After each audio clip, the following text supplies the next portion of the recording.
Sugar 300 ആയാലും 400 ആയാലും അതുപോലെ തന്നെ ഇൻസുലിൻ 15 to 20 യൂണിറ്റ് എടുക്കുന്നവർ, 2 നേരം മരുന്ന് കഴിക്കുന്നവർക്ക് ഒക്കെ ഡയബറ്റീസ് റിവേഴ്സ് ചെയ്ത് കൊണ്ടുവരാൻ കഴിയുന്ന കാര്യങ്ങളാണ് ഇന്നത്തെ വീഡിയോയിലൂടെ നമ്മൾ ഡിസ്കസ് ചെയ്യുന്നത്. ഞാൻ ഡോക്ടർ ആമിന, QNB ഹെൽത്ത് കെയറിലെ മെഡിക്കൽ ഓഫീസറാണ്.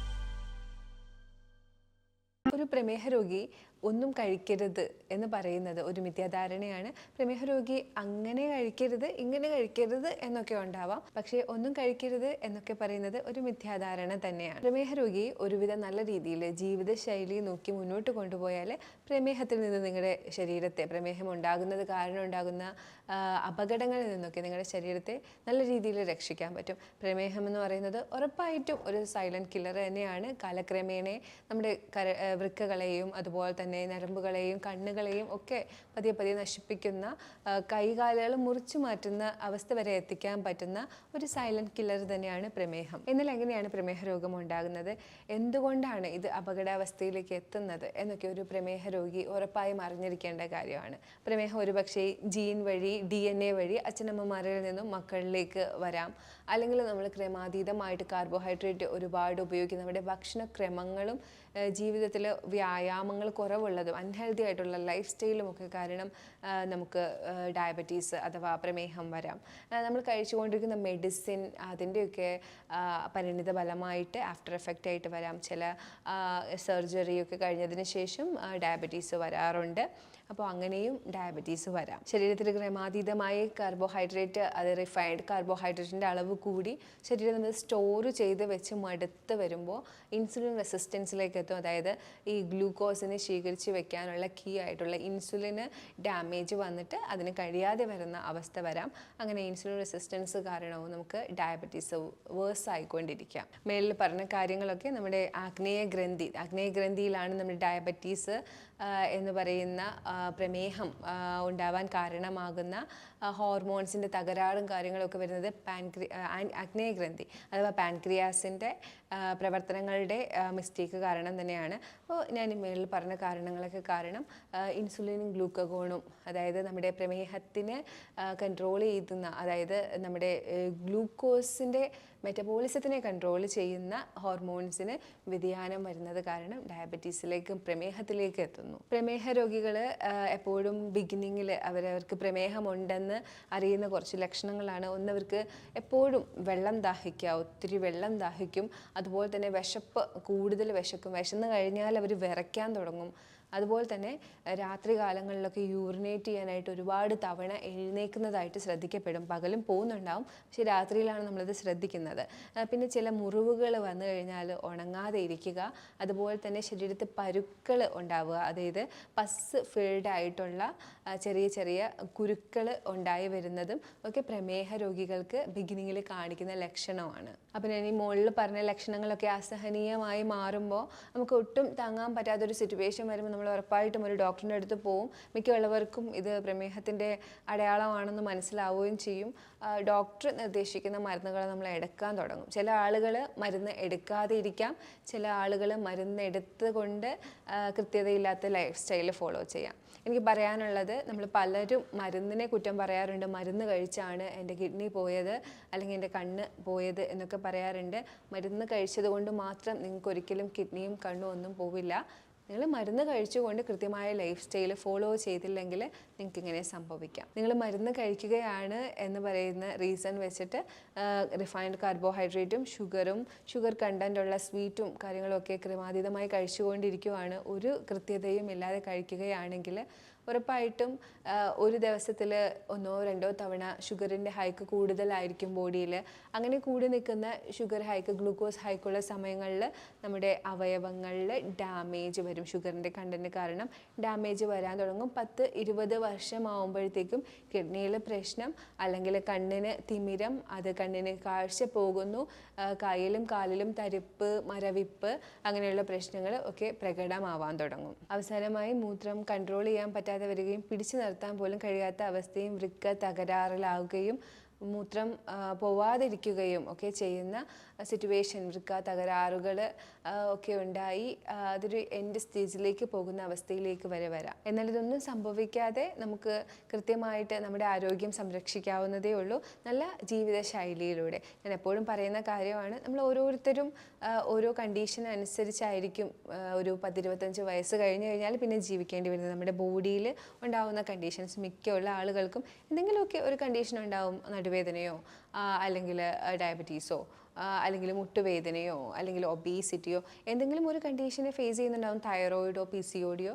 അപ്പോൾ അതിനനുസരിച്ചായിരിക്കും പിന്നെ നമ്മൾ നമ്മുടെ ലൈഫ് സ്റ്റൈൽ ചേഞ്ച് ചെയ്ത് കൊടുക്കേണ്ടത്. അപ്പോൾ ആ ഒരു രീതിയിൽ പോവുകയാണെങ്കിൽ നമുക്ക് പൂർണ്ണമായിട്ടുള്ള ആരോഗ്യവും ഉണ്ടാവും, അതുപോലെ തന്നെ നമ്മുടെ ഈ കണ്ടീഷനും ഒരു പ്രശ്നവും ഉണ്ടാവില്ല. അപ്പോൾ ഡയബറ്റീസുകാരുടെ കാര്യം പറയുമ്പോൾ നമ്മൾ അവോയ്ഡ് ചെയ്യാനുള്ളത് വെള്ള അരി, അതായത് പോളിഷ് ചെയ്ത അരി അവർ തൊടാതിരിക്കുക. അതുപോലെ തന്നെ വൈറ്റ് ഷുഗർ, പ്രോസസ്സ് ചെയ്തിട്ടുള്ള ഷുഗർ തൊടാതിരിക്കുക. അതുപോലെ തന്നെ മൈദ, അത്തരത്തിലുള്ള റിഫൈൻഡ് ആയിട്ടുള്ള സാധനങ്ങൾ അവർ തൊടാതിരിക്കുക. അപ്പോൾ ഇത്രയും മെയിനായിട്ട് അവർ ശ്രദ്ധിക്കേണ്ട കാര്യങ്ങൾ ഈ ഒരു കാര്യങ്ങളാണ്. ഒരു പ്രമേഹ രോഗി കഴിക്കേണ്ട ഭക്ഷണങ്ങളുമുണ്ട്.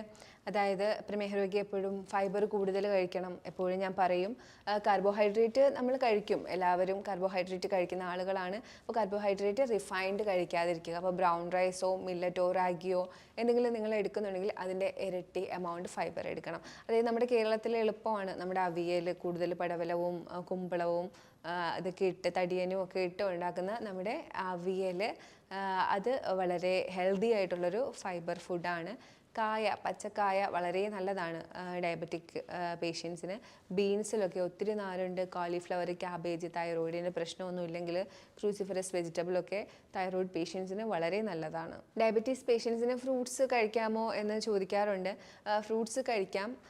അമിതമായാൽ അമൃതം വിഷം എന്ന് പറയുന്നത് പോലെ ഫ്രൂട്ട്സിൽ ഗ്ലൂക്കോസ് അല്ല ഫ്രക്ടോസ് ആണെന്നേ ഉള്ളൂ. ഫ്രക്ടോസ് ആണെങ്കിൽ കൂടി അത് ബോഡിയിൽ അത് വിഘടിച്ച് ഗ്ലൂക്കോസ് ആയിട്ട് തന്നെയാണ് സ്റ്റോർ ചെയ്യുന്നത്. അപ്പോൾ അതിന് സമയമെടുക്കുമെന്നേ ഉള്ളൂ. പിന്നെ വേറൊരു ഗുണം എന്ന് പറയുന്നത് ഈ ഫ്രൂട്ട്സിനകത്ത് ഫൈബർ കൂടെയുണ്ട്. അപ്പം നമ്മൾ കാർബോഹൈഡ്രേറ്റ് എടുക്കുമ്പം അതിൻ്റെ കൂട്ടത്തിൽ ഫൈബർ കഴിക്കാൻ പറയുന്നത് ആ ഗ്ലൂക്കോസ് ഒരുപാട് ബോഡിയിലേക്ക് അബ്സോർബ് ചെയ്യുന്ന തടയാനായിട്ടാണ്. പണ്ടത്തെ കാലത്തെന്ന് പറയുന്നത് ബ്രാനുള്ള റൈസ് ആയിരുന്നു. അതിനെ പൊളിഷ് ചെയ്ത് അതിൻ്റെ ബ്രാൻ കളഞ്ഞിട്ടാണ് ഇപ്പോൾ വൈറ്റ് റൈസ് കാര്യങ്ങളൊക്കെ വരുന്നത്. ബ്രാൻ ഇല്ലാത്ത അരിയാണ് ഇപ്പോൾ കൂടുതൽ.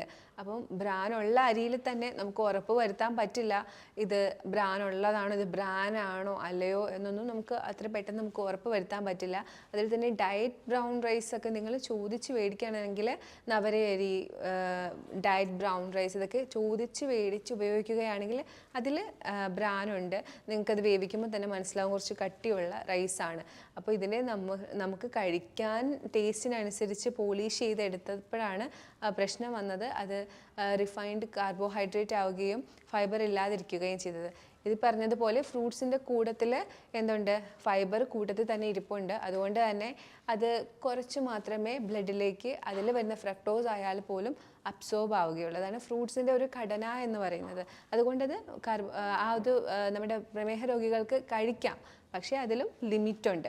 അതിൽ തന്നെ ആപ്പിള്, പൈനാപ്പിള്, തണ്ണിമത്തൻ, പോമഗ്രാനറ്റ്, പേരക്ക ഇതിലൊക്കെ കുറച്ച് ഫൈബർ കൂടുതലും അതുപോലെ തന്നെ ഷുഗർ കണ്ടൻറ്റ് കുറവും ഉള്ള ഫ്രൂട്ട്സാണ്. അതിൽ ആപ്പിളിൽ തന്നെ ഗ്രീൻ ആപ്പിളാണ് കൂടുതലായിട്ടും സജസ്റ്റ് ചെയ്യുന്നത്. ഫ്രൂട്ട്സിൻ്റെ കാര്യം പറയുമ്പോൾ തന്നെ പറയാനുള്ളത്, പഴവർഗ്ഗങ്ങൾ കൊണ്ടുണ്ടാക്കുന്ന ജ്യൂസ് പ്രമേഹ രോഗികൾ എടുക്കാതിരിക്കുക. നമ്മുടെ പേഷ്യൻസ് എപ്പോഴും ചോദിക്കും, മറ്റുള്ളവർക്കെല്ലാം നിങ്ങൾ മറ്റു ജ്യൂസുകൾ കൊടുക്കുന്നുണ്ടല്ലോ, നമുക്ക് മാത്രം എന്തായി കുമ്പളങ്ങ ജ്യൂസ് തരുന്നതെന്ന്.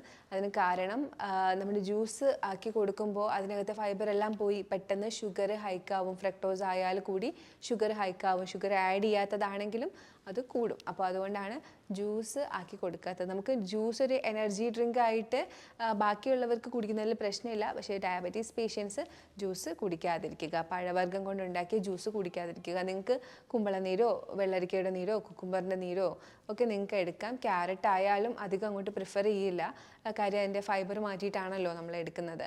അപ്പോൾ ഇതൊക്കെയാണ് നിങ്ങൾക്ക് എടുക്കാൻ പറ്റിയ ജ്യൂസ് എന്ന് പറയുന്നത്. എപ്പോഴും ഡയബറ്റിക് പേഷ്യൻസ് സാലഡ്സ് ആക്കിയിട്ടോ ഫ്രൂട്ട് കട്ട് ആക്കിയിട്ടോ ഒക്കെ പഴവർഗ്ഗങ്ങൾ എടുക്കുക. Chia seed, flax seed, pumpkin seed, ഇങ്ങനത്തെ സീഡ് വെറൈറ്റീസ് എന്നും ഉൾപ്പെടുത്തുന്നുണ്ടെന്ന് ഉറപ്പ് വരുത്തുക.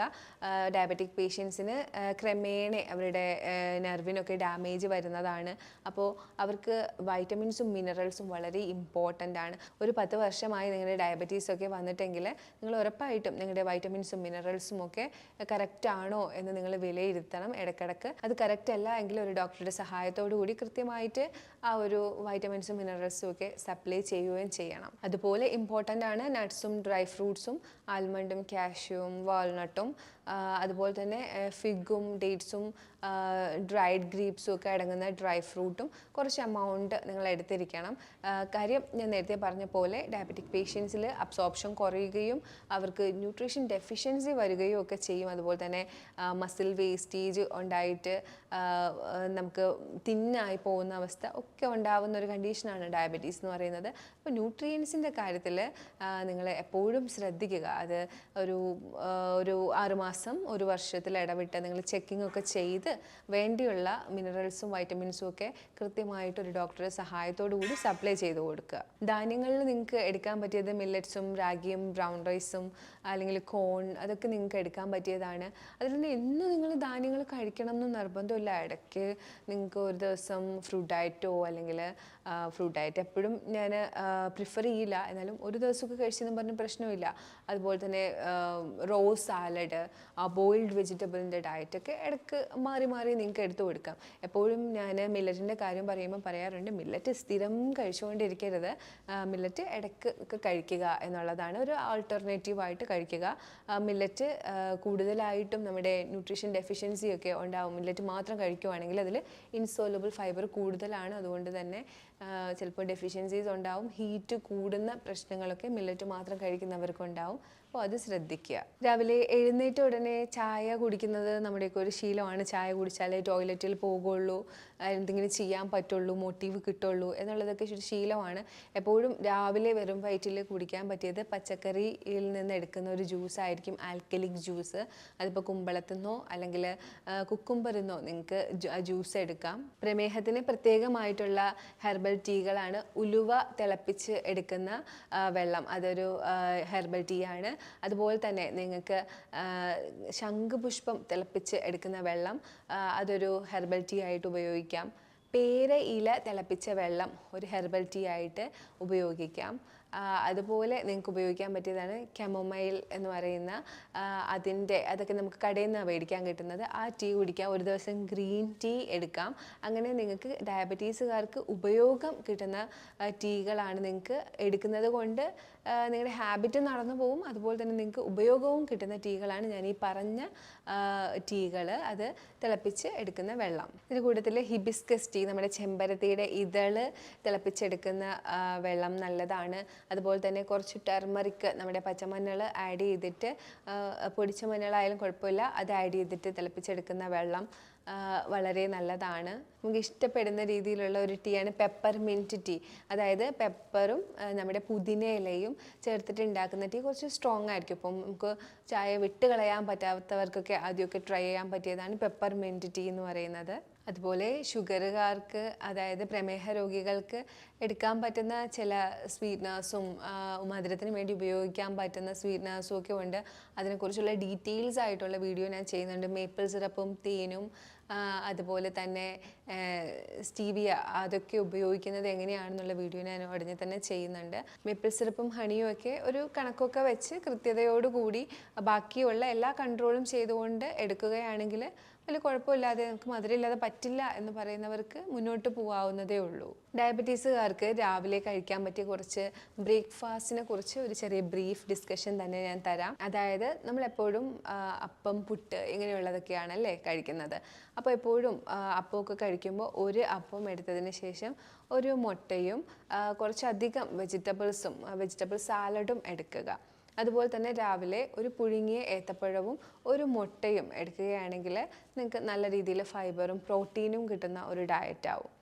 അതുപോലെ നിങ്ങൾക്ക് ചെയ്യാൻ പറ്റിയ വേറൊരു കാര്യമാണ് കുറച്ച് അരിമാവിനകത്തോ ഗോതമ്പ് മാവിനകത്തോ കൂടുതൽ വെജിറ്റബിൾസ് അരിഞ്ഞിട്ട് ഒരു മുട്ടയും കൂടി ചേർത്ത് ഒരു ദോശ പോലെ ആക്കിയെടുക്കുന്നത്. കുറച്ച് പുട്ടും കൂടുതൽ കടലക്കറിയും എടുത്തു കഴിഞ്ഞാലും നിങ്ങൾക്കൊരു ബാലൻസ് കിട്ടുന്നുണ്ട്. അതിൻ്റെ കൂട്ടത്തിൽ കുറച്ച് സാലഡും കൂടി ആഡ് ചെയ്ത് കഴിഞ്ഞാൽ ഫൈബറും ആയി. ഒരു ചപ്പാത്തിയിൽ കുറച്ചധികം വെജിറ്റബിൾസും ചിക്കൻ അല്ലെങ്കിൽ എഗ്ഗ് ഒന്ന് സോട്ട് ചെയ്ത് ഇട്ടതും കൂടി ചേർത്ത് ഒരു റോള് ആക്കി കഴിക്കുകയാണെങ്കിൽ രാവിലത്തെ ബ്രേക്ക്ഫാസ്റ്റിന് അത്യാവശ്യം ഫില്ലിംഗ് ആയിട്ടുള്ള ഹെൽത്തി ആയിട്ടുള്ള ഡയബറ്റിക് ഫ്രണ്ട്ലി ആയിട്ടുള്ള ഒരു ബ്രേക്ക്ഫാസ്റ്റ് അങ്ങനെയും നിങ്ങൾക്ക് ചെയ്യാം. ഞാൻ എപ്പോഴും ഡിസ്കസ് ചെയ്യുമ്പോൾ പറയാറുള്ളതാണ് ഇടനേരം എന്ന് പറയുന്നത്. അതായത് നമ്മൾ 3 നേരമാണല്ലേ ഭക്ഷണം കഴിക്കുന്നത്, രാവിലെ, ഉച്ചയ്ക്ക്, വൈകിട്ട് ഡിന്നർ. അപ്പോൾ ഇതിന് ഇടനേരത്ത്, അതായത് രാവിലേക്കും ഉച്ചയ്ക്കും ഇടയിലൊരു 11 മണി, അതുപോലെ തന്നെ ഉച്ചയ്ക്കും വൈകിട്ടിനും ഇടയിലൊരു 2-3 അതിനിടയിലുള്ള സമയം, ആ സമയങ്ങളിൽ നിങ്ങൾ എന്തെങ്കിലും ഹെൽത്ത് ബെനിഫിറ്റ് ഉള്ള ഒരു സപ്ലിമെൻറ്റ് കൊടുക്കണം, എന്തെങ്കിലും ഒന്ന് സപ്ലൈ ചെയ്ത് കൊടുക്കണം.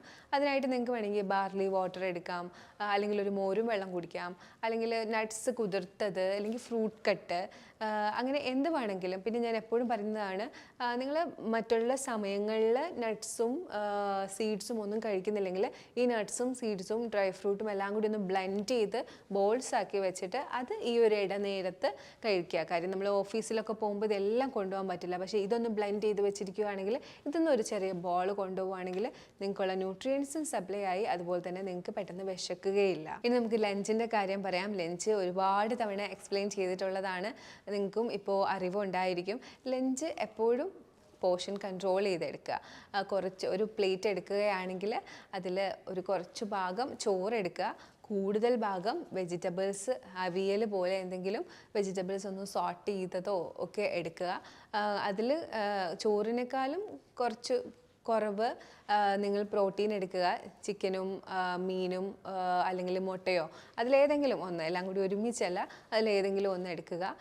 പിന്നെ കുറച്ച് ഫൈബർ ഓൾറെഡി എടുത്തു, കുറച്ച് ഫാറ്റിന് വേണ്ടി നിങ്ങൾക്ക് കേർഡോ അങ്ങനെ എന്തെങ്കിലും എടുക്കാം. ഡയബറ്റീസുകാർ വൈകിട്ട് ജോലിയൊക്കെ കഴിഞ്ഞ് വന്നിട്ട്, അല്ലെങ്കിൽ വീട്ടിലിരിക്കുന്നവരാണെങ്കിൽ വീട്ടിലിരിക്കുന്ന സമയത്ത് വൈകുന്നേരം നമ്മൾ ചായ കുടിക്കുന്ന സമയത്ത് എന്താണ് കഴിക്കേണ്ടത്? ഒരു ഹെർബൽ ടീ നിങ്ങൾക്ക് ഓപ്റ്റ് ചെയ്യാം. രാവിലെ പറഞ്ഞതിലുള്ള ഏതെങ്കിലും ഒരു ഹെർബൽ ടീ. അതിന് കൂട്ടത്തിൽ നിങ്ങൾക്ക് നട്ട്സോ സീഡ്സോ എടുക്കാം. നിങ്ങൾ ബ്ലെൻഡ് ചെയ്ത് ബോൾസ് ആക്കി യൂസ് ചെയ്യുന്നുണ്ടെങ്കിൽ വീണ്ടും എടുക്കേണ്ട കാര്യമില്ല. അതിനകത്ത് കുറവ് ക്വാണ്ടിറ്റി ആണെങ്കിൽ ഉറപ്പായിട്ടും നിങ്ങൾക്ക് കുറച്ച് സീഡ്സ് എടുത്ത് കഴിക്കാവുന്നതാണ്. അതുപോലെ തന്നെ പയറ് പുഴുങ്ങിയത്, കടല പുഴുങ്ങിയത്, മുട്ട പുഴുങ്ങിയത്, അങ്ങനെ പ്രോട്ടീൻ ബേസ്ഡ് ആയിട്ടുള്ള എന്തെങ്കിലുമൊക്കെ ഒരു ഹെൽത്തി സ്നാക്കിങ് നിങ്ങൾക്ക് ചെയ്യാം. അല്ലെങ്കിൽ നിങ്ങൾക്ക് ഈ പുഴുക്കുകളൊക്കെ ഉണ്ടല്ലോ, അതിൽ തന്നെ മധുരക്കിഴങ്ങൊക്കെ ഡയബറ്റീസുകാർക്ക് വളരെ നല്ലതാണ്. അവർക്ക് നല്ല ഫൈബർ ഉള്ളതാണ് മധുരക്കിഴങ്ങ്. അപ്പോൾ മധുരക്കിഴങ്ങ്, ചേന ഒക്കെ വളരെ നല്ല ട്യൂബർ ഗണത്തിൽപ്പെട്ടതിൽ ഡയബറ്റീസുകാർക്ക് എടുക്കാൻ പറ്റിയതാണ്. അപ്പോൾ അങ്ങനെയുള്ളതും നിങ്ങൾക്ക് കഴിക്കാവുന്നതാണ്. 8 മണിക്ക് മുമ്പ് നല്ല രീതിയിൽ പ്രോട്ടീൻ റിച്ച് ആയിട്ടുള്ള ഒരു ഫുഡായിരിക്കണം കഴിക്കേണ്ടിയുള്ളത്. ഞാൻ നേരത്തെ പറഞ്ഞു മസിൽ വേസ്റ്റേജ് ഉണ്ടാവുന്നതാണ്. അപ്പോൾ നമ്മൾ നല്ല രീതിയിൽ പ്രോട്ടീനാണ് ഡയബറ്റീസുകാർക്ക് സപ്ലൈ ചെയ്ത് കൊടുക്കേണ്ടത്. അപ്പം പയറുകറിയും ചപ്പാത്തിയും, അല്ലെങ്കിൽ മുട്ടക്കറിയും ചപ്പാത്തിയും, കുറച്ച് ചിക്കനും ചപ്പാത്തിയും, മീൻ, അങ്ങനെയൊക്കെ ഉള്ള രീതിയിലുള്ള ഫുഡായിരിക്കണം എടുക്കേണ്ടിയുള്ളത്. ഒരുപാട് ക്വാണ്ടിറ്റി കഴിക്കണം എന്നുള്ളതല്ല, ക്വാളിറ്റിയിൽ വേണം നിങ്ങൾ ഫുഡ് കഴിക്കാനായിട്ട്. ഡയബറ്റീസുകാർക്കും എക്സസൈസ് വളരെ ഇമ്പോർട്ടൻ്റ് ആണ്. അതിൽ മെയിനായിട്ട് ചെയ്യേണ്ടതാണ് വാക്കിങ്. അതുപോലെ തന്നെ സ്റ്റെപ്പിൽ കയറി ഇറങ്ങുന്നത് വളരെ നല്ലതാണ് പാൻക്രിയാസിൻ്റെ മൂവ്മെൻറ്റ്സിന്. അതുപോലെ തന്നെ ഹൈ ഇൻറ്റൻസിറ്റി ഇൻ്റർവെൽ എക്സസൈസ് എന്ന് പറയുന്ന ഒരു 20 മിനിറ്റൊക്കെ വരുന്ന നമ്മുടെ കൂടുതലായിട്ടും കാർഡിയോ വർക്കൗട്ട്സ് ആയിട്ടുള്ള പുഷപ്പും സ്ക്വാട്ട്സും ഒക്കെ ഇൻവോൾവ് ആയിട്ട് വരുന്ന കുറച്ച് എക്സസൈസുകളുണ്ട്. അത് 1 മിനിറ്റ് 2 മിനിറ്റ് നേരങ്ങളിൽ ചെയ്യുന്നതാണ്. അങ്ങനെ ഒരു 20 മിനിറ്റ്സ് ചെയ്യുന്ന ആ വർക്കൗട്ട്സ് ചെയ്യുന്നതും ഡയബറ്റീസുകാർക്ക് വളരെ നല്ലതാണ്. അവർക്ക് മസിൽസ് ബിൽഡ് ചെയ്യാനും മസിൽ വേസ്റ്റേജ് വരാതിരിക്കാനും ഒക്കെ ആയിട്ടാണ് ഈ ഒരു എക്സസൈസ് നമ്മൾ ചെയ്യിപ്പിക്കുന്നത്. ഉറക്കം എല്ലാവർക്കും വളരെ ഇമ്പോർട്ടൻ്റ് ആണ്. അതുപോലെ തന്നെ ഡയബറ്റീസുകാർക്കും നല്ലൊരു ഉറക്കം അവരുടെ ക്ലെൻസിങ്ങിനും അവരുടെ ക്ഷീണമൊക്കെ മാറാനും ഒക്കെ ഹെൽപ്പ് ചെയ്യാനായിട്ട് നല്ലൊരു ഉറക്കം ആവശ്യമാണ്. ഉറക്കമില്ലാത്തവർ ഉറക്കം വരാനുള്ള കാര്യങ്ങൾ ചെയ്യുക. ഡോക്ടറിനോട് പ്രത്യേകം പറയുക, എനിക്ക് ഉറക്കം വരുന്നില്ല എന്നൊക്കെയുള്ള കാര്യങ്ങൾ നമുക്ക് ഡയബറ്റീസുകാർക്ക് വീട്ടിൽ ചെയ്യാൻ പറ്റിയ 2-3 നാച്ചുറോപ്പതി ട്രീറ്റ്മെൻറ്റ്സ് ഉണ്ട്. അതിലൊന്നാണ് ഹിപ്പ് ബാത്ത് എന്ന് പറയുന്നത്. അതായത് ഒരു ടബിനകത്ത് പൊക്കിൾ വരെ മുങ്ങുന്ന രീതിയിൽ വെള്ളം നിറച്ച് അതിലേക്ക് ഇരിക്കുക. 20 മിനിറ്റ് നമ്മുടെ ബ്ലഡ് സർക്കുലേഷനൊക്കെ ഒന്ന് കൂടി നമ്മുടെ പാങ്ക്രിയാസും അത് അനുബന്ധിച്ചിട്ടുള്ള ഓർഗൻസും ഒക്കെ ഒന്ന് വർക്ക് ചെയ്യാനായിട്ടാണ്. അതുപോലെ തന്നെ രാത്രിയിൽ കിടക്കുന്നതിന് മുമ്പോ മറ്റോ നിങ്ങൾക്ക് ഒരു ടവൽ 4 ഫോൾഡായി മടക്കി അതൊന്ന് വെറ്റ് ചെയ്ത് അബ്ഡോമിനൽ അപ്ലൈ ചെയ്ത് കൊടുക്കാം. ഇതും ഇതുപോലെ തന്നെ നമുക്കൊന്ന് അബ്ഡോമിനൽ ഓർഗൻസ് ഒക്കെ വർക്ക് ചെയ്തൊന്ന് റെഗുലർ ആവാനായിട്ടാണ്. ഇനി നിങ്ങൾക്ക് ചെയ്യാൻ പറ്റിയത് ഉറക്കമൊക്കെ ഒന്ന് മെയിൻറ്റെയിൻ ചെയ്യാനും ശരീരത്തിലെ എല്ലാ ബ്ലഡ് സപ്ലൈയും കാര്യങ്ങളും ഒന്ന് സ്റ്റിമുലേറ്റ് ആവാനും ഹോട്ട് ഫുഡ് ഇമേർഷൻ ഒരു ബക്കറ്റിൽ ചൂടുവെള്ളം എടുത്ത് കണങ്കാല് വരെ മുക്കി ഒരു 20 മിനിറ്റ് ഇരിക്കുക. ഇതിൽ ഏതെങ്കിലുമൊക്കെ നിങ്ങൾ ആൾട്ടർനേറ്റ് ആയിട്ട് ഒന്ന് പ്രാക്ടീസ് ചെയ്യുക എവറിഡേ. അതിൻ്റെ കൂട്ടത്തിൽ നിങ്ങൾ ഈ ഡയറ്റും കാര്യങ്ങളും എല്ലാം ചെയ്തു പോവുകയാണെങ്കിൽ ഉറപ്പായിട്ടും ഒരു ഡയബറ്റീസ് പേഷ്യൻറ്റിന് നമ്മുടെ ഡയബറ്റീസ് റിവേഴ്സ് ചെയ്ത് 300-നും 400-നും ഒക്കെ റിവേഴ്സ് ചെയ്യാനും അതുപോലെ തന്നെ ഇൻസുലിൻ നിർത്താനും പറ്റും. നിങ്ങൾക്കിത് ഒറ്റയ്ക്ക് ചെയ്യാൻ പറ്റുന്നില്ലെങ്കിൽ ഉറപ്പായിട്ടും നമ്മൾ ഓൺലൈൻ ഗൈഡൻസും കാര്യങ്ങളും ഒക്കെ കൊടുക്കുന്നുണ്ട്. നിങ്ങൾക്ക് കോൺടാക്റ്റ് ചെയ്യാവുന്നതാണ്. ഞാനീ പറഞ്ഞ കാര്യങ്ങളെല്ലാം നിങ്ങൾക്ക് ഉപയോഗപ്പെട്ടെന്ന് തന്നെ വിചാരിക്കുന്നു. നിങ്ങൾക്ക് ഇനി വേറെ എന്തെങ്കിലുമൊക്കെ ഡൗട്ട് ഉണ്ടെങ്കിൽ നമ്മളെ കാണുന്ന നമ്പറിലേക്ക് നിങ്ങൾക്ക് കോൺടാക്റ്റ് ചെയ്യാവുന്നതാണ്. അതുപോലെ കൺസൾട്ടേഷന് വേണ്ടിയും ഓൺലൈൻ കൺസൾട്ടേഷന് വേണ്ടിയും നിങ്ങൾക്ക് കോൺടാക്റ്റ് ചെയ്യാവുന്നതാണ്. ഇനിയൊരു വീഡിയോയിലേക്ക് കാണുന്നവരേക്കും ബൈ.